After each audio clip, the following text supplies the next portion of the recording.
Hello friends, this is Aswinder. So दोस्तों, वादे के अनुसार मैं आप लोगों के बीच में आ ही गया हूँ। मैंने करीबन 2 घंटे पहले एक वीडियो डाला था आप लोगों के लिए। सारे के सारे levels, Nifty, bank Nifty, Nifty finance and mid cap, ये सारे इंडाइसेस जो हैं, इंडेक्स सभी जो आप लोग ट्रेड करते हैं, मैंने सभी के जो लेवल्स हैं, रेजिस्टेंस एंड सपोर्ट, वो सभी वहाँ पर दोस्तों आप लोगों के लिए मैंने डाल दिए हैं। बट वो आपको पता भी है कि मैंने व्यू पहले क्या दिया हुआ है। मार्केट 19,000 आएगा, 18,800, 900, ऐसे मैंने टारगेट्स एक्सटेंड किए हुए हैं। सो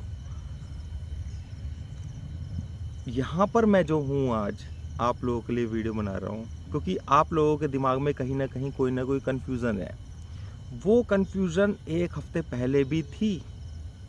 ध्यान कीजिए, जब मैंने वीडियो बनाया था और मैंने बताया था कि भाई आप लोग कंफ्यूज हैं, मार्केट नीचे जाएगा, क्योंकि मार्केट एक्चुअली कंफ्यूज करके ही चलता है।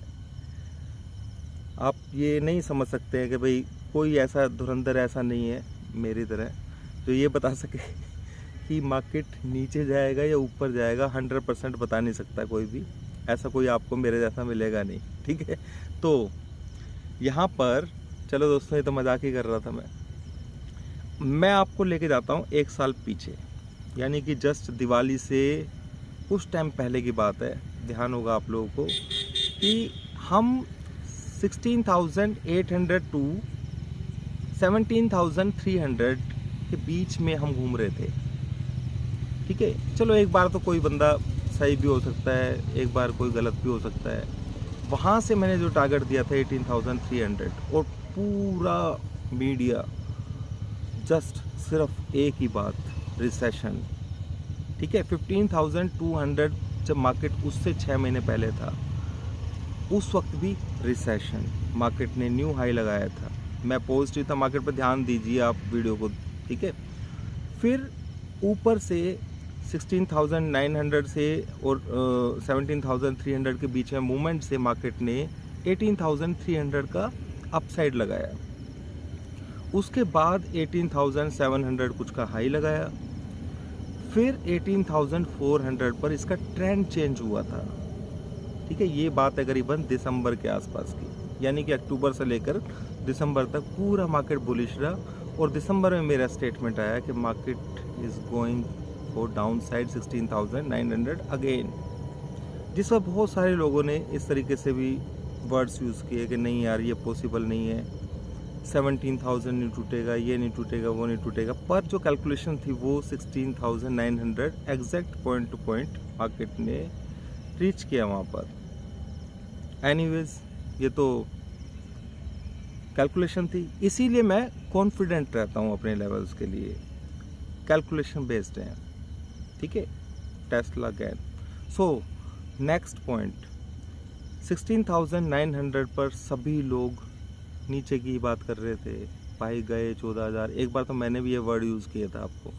फिर बीच में एकदम से कैलकुलेशन वगैरह करके कि भाई नहीं, मार्केट हैज़ मतलब उसने चेंज कर लिया अपना ट्रेंड को और इज़ गोइंग फॉर 18,700। किसी बंदे ने भरोसा ही नहीं किया और उसने इतना शार्प मूवमेंट ऊपर साइड में, अप साइड में दिया, यानी कि हम 19,000 18,700 टारगेट था। उसके बाद ट्रेंड चेंज नहीं हुआ दोस्तों, ट्रेंड चेंज अब जा करके हुआ है।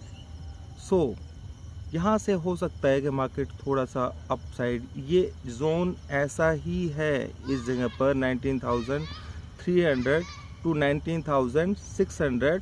ये जोन जो है ये थोड़ा सा दोस्तों अलग तरीके का है। ये कंसोलिडेशन, क्या लोगों को कंफ्यूज करने के लिए, कंफ्यूजन के अंदर लोग क्या करेंगे, पोजीशन जहाँ भी पॉजिटिव सभी की होगी ना, वहीं मार्केट पलटा खाएगा। क्योंकि हम वो सोच करके बैठे हैं, हमारे पास पता है कि भाई टारगेट ट्रेंड जो है मार्केट का एक्चुअल में क्या है वो हमें मालूम है।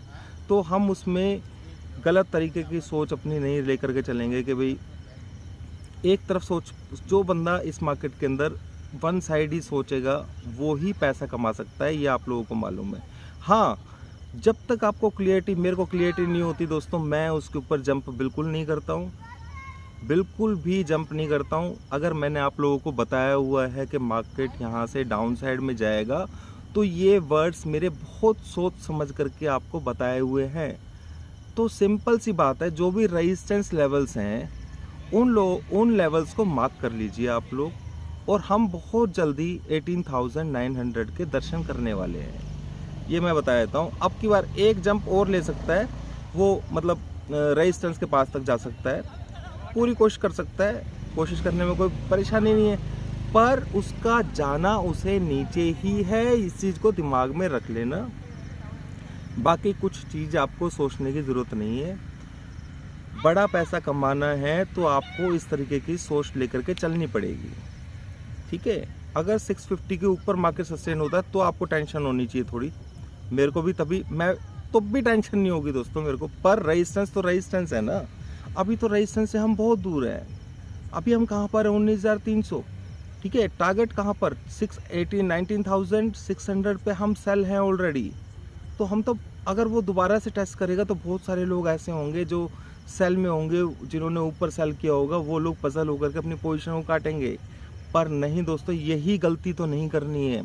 और आई एम नॉट श्योर कि 500 के ऊपर जाएगा भी, पर फिर भी लेवल्स तो लेवल्स ही होते हैं। मैंने आप लोगों को बताया 19,600 के आसपास बहुत स्ट्रॉन्ग, मैं कह रहा हूँ 500 तक पहुँचते पहुँचते इसकी जान निकलने वाली है। सो आप लोग बिल्कुल कंफ्यूज होने की ज़रूरत नहीं है। अगर मैंने बहुत सोच समझ करके ये पॉइंट्स आप लोगों को बताए हैं निफ्टी के बारे में, बैंक निफ्टी का 44,500 400 ये लेवल्स आने में इसकी जान निकल जानी है। निफ्टी के अंदर चाहे कितना ही कोई पॉजिटिव हो, रिलायंस का जियो है, उसकी लिस्टिंग है कल मेरे ख्याल से, तो कुछ भी ऐसी पोजीशंस हैं, मतलब पॉसिबिलिटीज़ हैं, वो सब लोगों को कंफ्यूज करके रखी हुई हैं।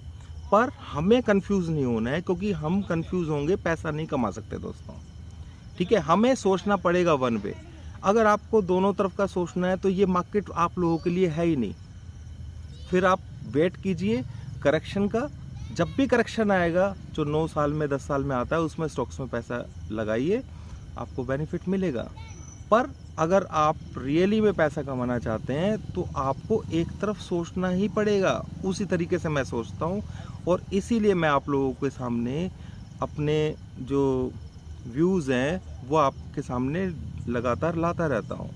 आदमी एक बार, बस अपनी इतनी बात बोलूँगा, आदमी बस एक बार गलत हो सकता है, 2 बार गलत हो सकता है, 2 बार सही हो सकता है, 3 बार सही हो सकता है। अपने व्यूज़ में हर बार अगर वो कुछ पावर रखता है, अगर अपने व्यूज़ के अंदर सही है, तो आप लोगों को ये चीज़ समझनी है। जिसको समझनी है, जो पुराने व्यूअर्स हैं मेरे, उन लोगों को सभी को समझ में आ रहा है, ठीक है। सो बाय करने की गलती इस लेवल के ऊपर बिल्कुल नहीं करनी है। मैं कोई भी ऐसा नेगेटिव आप लोगों को नहीं बता रहा हूँ जिसके ऊपर ट्रेड करने के लिए। मैं सिंपल अपने लेवल्स की बात कर रहा हूँ, और लेवल्स आर गोड, ठीक है। ये सभी आप लोग जानते हैं। अभी के लिए इतना ही दोस्तों, मिलते हैं कल फिर से। Thank you.